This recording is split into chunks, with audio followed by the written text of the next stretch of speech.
Shalom sahabat-sahabat firman kehidupan yang dikasihi dan diberkati Allah. Berbahagialah orang-orang yang memiliki iman dan pengharapan di dalam Tuhan Yesus Kristus, karena semua itu tidak akan sia-sia. Sahabatku, kita akan segera memulai saat teduh hari ini. Mari kita mengarahkan hati dan pikiran kita kepada Tuhan dalam doa dan ucapan syukur. Mari kita berdoa. Bapa, kami percaya bahwa Engkau begitu mengasihi kami sehingga Engkau memberikan Tuhan Yesus untuk menggantikan kami. Kami mengucap syukur bahwa anugerah-Mu menopang kami, menguatkan kami dan membentuk kami. Ya Bapa, sekarang kami akan mendengarkan pengajaran firman-Mu. Kami mau duduk diam di hadapan-Mu dan memasang telinga kami untuk mendengarkan suara-Mu. Berbicaralah ya Bapa, dan berkatilah kami dengan makanan surgawi yang akan mengenyangkan roh jiwa kami. Di dalam nama Tuhan Yesus Kristus kami berdoa. Amin. Sahabat-sahabat firman kehidupan, belakangan ini saya banyak mendengar orang-orang mengeluh tentang kehidupan yang semakin berat. Di masa tahun ajaran baru sekolah anak-anak, ada banyak pengeluaran tambahan dalam rumah tangga, sehingga orang menahan pengeluarannya dari hal-hal yang tidak penting. Pendapatan rumah tangga berkurang, sementara pengeluaran bertambah. Sebagai akibatnya, banyak orang tua yang mengalami stres untuk mengusahakan stabilnya perekonomian dalam rumah tangga, dan bukan hanya orang tua, tetapi beratnya tuntutan dalam dunia pendidikan juga dirasakan oleh anak-anak. Tidak mengherankan bahwa saat ini seorang anak kecil yang berusia 5 tahun pun bisa bersekolah dari pagi sampai sore hari. Terlebih lagi anak-anak yang bersekolah di sekolah menengah pertama dan sekolah menengah atas. Orang-orang yang bekerja di perkantoran juga mengalami sulitnya kehidupan, karena banyak perusahaan yang sudah tidak bisa bertahan dan terpaksa memberhentikan ribuan orang karyawannya. Banyak orang berusaha mencari-cari pekerjaan baru di mana-mana. Pada saat kita melihat keadaan sekeliling kita yang seperti itu, atau kita mengalami salah satu dari hal itu, kita tidak boleh menjadi patah semangat, putus asa, atau berjalan dalam kelesuan.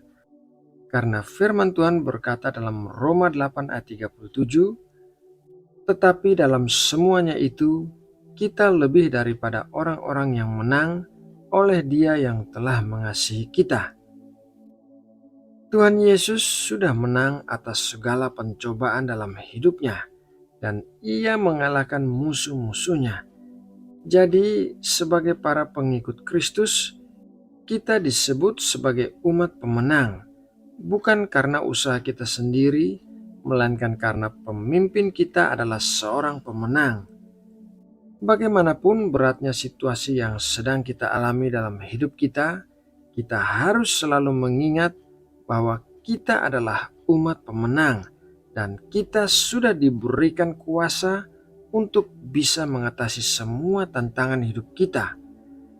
Firman Tuhan berkata dalam Kisah Para Rasul 1 ayat 8, tetapi kamu akan menerima kuasa kalau Roh Kudus turun ke atas kamu, dan kamu akan menjadi saksiku di Yerusalem dan di seluruh Yudea dan Samaria dan sampai ke ujung bumi.